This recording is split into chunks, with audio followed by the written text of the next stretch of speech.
Donc c'est Hellboy qui est en couverture de notre mag de juillet-août, et pourquoi? Tout simplement parce que on fête son anniversaire, les 30 ans de la créature de Mike Mignola, et Delcourt Comics, qui est l'éditeur de Hellboy en France, aussi a sauté sur l'occasion. C'est ce qu'on vous présente aujourd'hui avec un ouvrage particulièrement épais, hein, c'est un petit mastodonte, et c'est une anthologie en réalité qui n'a pas vocation à vous montrer le meilleur de Hellboy, mais vous proposer toute une série d'histoires qui vous expliquent comment fonctionne le personnage, et vous permettent de vous initier, si c'est pas encore le cas, à l'univers donc de ce diable inventé par Mignola. Alors au menu de cet ouvrage, on trouve la première série, le premier run, le premier arc narratif, appelez ça comme vous voulez, de Mignola, qui s'appelle Les Germes de la Destruction. Alors il est important évidemment, parce que c'est là qu'on découvre Hellboy, en tout cas c'est là qu'on découvre certains détails importants de Hellboy, comme par exemple quand il est venu sur Terre, quand il est venu et pourquoi et comment, et à défaut d'avoir l'intégralité de toutes les réponses, on a tout de même les origines de Hellboy. Ça permet de comprendre, ça permet de démarrer tout simplement du bon pied, et en plus, comme l'histoire est assez intéressante, bien écrite, et qu'elle contient en germe tout ce qui va faire le succès de la série, eh bien si vous ne l'avez jamais lu, ou si vous voulez la relire, ou si tout simplement vous voulez fêter l'anniversaire de Hellboy dignement, eh bien, vous allez retrouver tout ça dans cet ouvrage. Et puis par la suite, on va se retrouver avec toute une série de récits courts. En général, ce sont des récits qui ont été publiés dans des numéros spéciaux,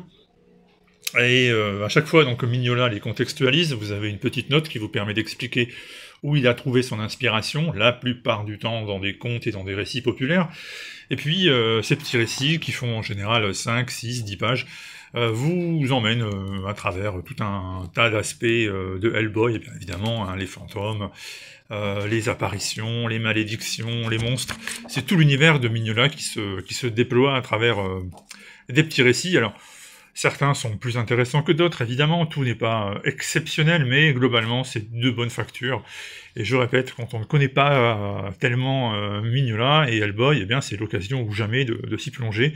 parce que la plupart des trucs publiés dans cet ouvrage sont vraiment intéressants. Et en tout cas, moi j'ai pris un plaisir certain à le lire, et je ne regrette pas d'y avoir consacré tout ce temps. Voilà, avec une histoire en particulier, hein, très très bien, ma préférée de toutes, c'est celle du petit Hellboy, hein, où on découvre que à partir du moment où Hellboy a goûté au hamburger, à partir du moment où Hellboy, a goûté au beignet, si je me trompe pas, plutôt aux donuts, et pas des hamburgers, et bien on découvre que le personnage, à partir de là, n'appartient plus à l'enfer, mais à l'humanité, parce que on ne peut plus faire marche arrière quand on a goûté aux saveurs ou au plaisir de la vie humaine. Et puis Mignola, un dessinateur absolument stupéfiant, vous voyez les planches, vous voyez le style, vous le connaissez, hein, je vais pas vous faire l'offense de vous dire que vous le découvrez en ce moment, parce que je vous montre ça. Alors c'est un cadeau à faire si vous connaissez quelqu'un qui aime un peu Hellboy, parce qu'il a vu les films par exemple, mais il n'a pas vraiment lu les BD, ça peut être un cadeau parfait, une introduction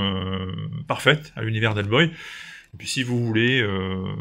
vous par contre, marquer le coup et avoir un bel objet anniversaire, c'est sorti chez Delcourt, donc je vous répète, il n'y a pas de nom, hein, c'est juste Hellboy, c'est un album spécial 30e anniversaire, un peu sur le modèle de ce qui avait été fait pour Spawn, à part que Spawn, c'était tous les premiers épisodes qui se suivaient, la première année de publication, et là le choix a été fait plutôt de taper dans une sorte d'anthologie, voilà. Donc Hellboy Mignola, en couverture du mag également de juillet-août, avec un dossier de 7 pages, si je dis pas de bêtises. C'est le moment ou jamais, bonne lecture et bonnes vacances, nous on revient dans la semaine avec d'autres vidéos.